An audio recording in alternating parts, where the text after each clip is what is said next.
Joining us now is co-host of Planet America, John Barron. Hi there, John. What has the reaction been in the United States? Still early days, of course, Kath, being the middle of the night there currently, but the reaction so far has been generally positive with a lot of caveats.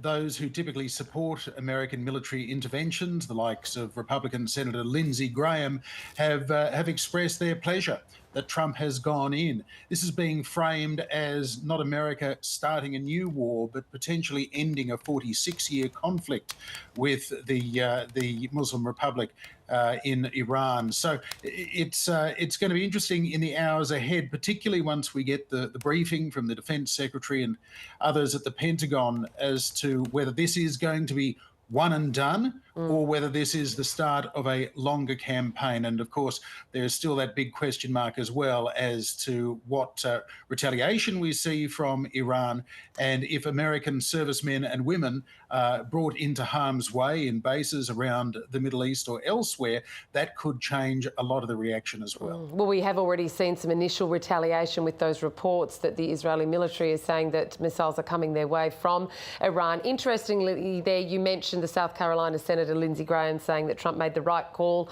and that I believe, quote, the regime deserves it. There were others falling in line behind that, but there were plenty who didn't, you know, Marjorie Taylor Greene being one of them, for example. How badly is this going to split, you know, the MAGA base for Trump? It's a fascinating question, Kath. There is some evidence that the MAGA base, the Trump sort of isolationist conservatives who were attracted to the fact that unlike previous Republican leaders like Mitt Romney or George W. Bush or John McCain, Donald Trump has always seemed quite reticent to get involved in foreign conflicts, to send American military hardware and personnel into harm's way. We are seeing the likes of former Congressman Matt Gaetz, who of course was the first nominee from Donald Trump to become his Attorney General before his various sex scandals caught up with him, and he was withdrawn from that process. Matt Gaetz has essentially changed his tune in the last 12 hours or so.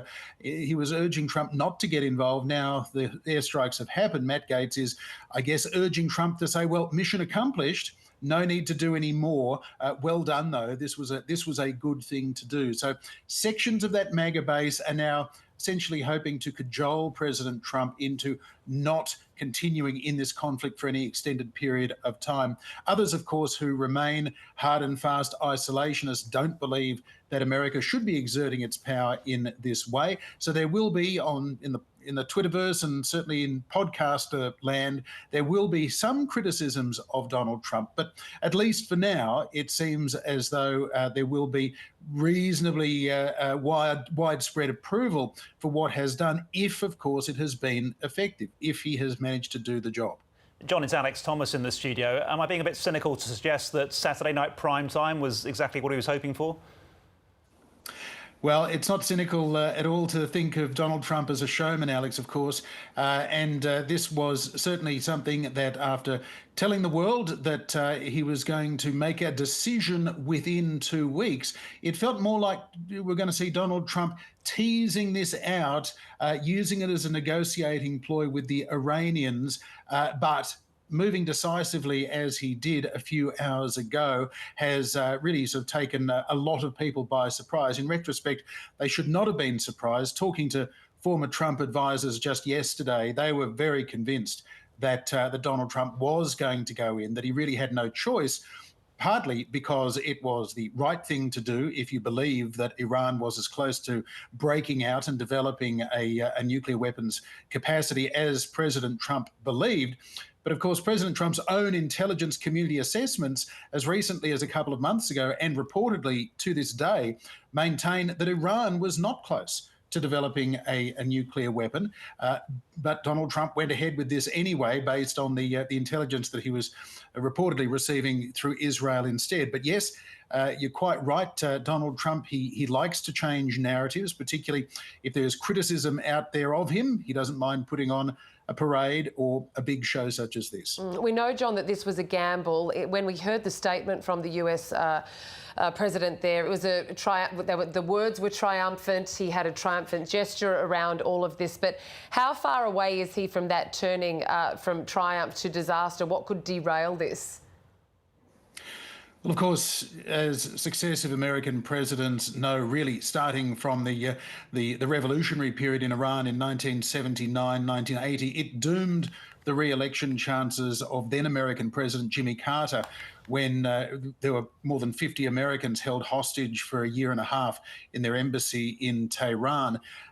These things can have a major impact on a president's political fortunes. George W. Bush, despite his re-election in 2004, his popularity cratered in the immediate aftermath of that, around Hurricane Katrina and some other missteps.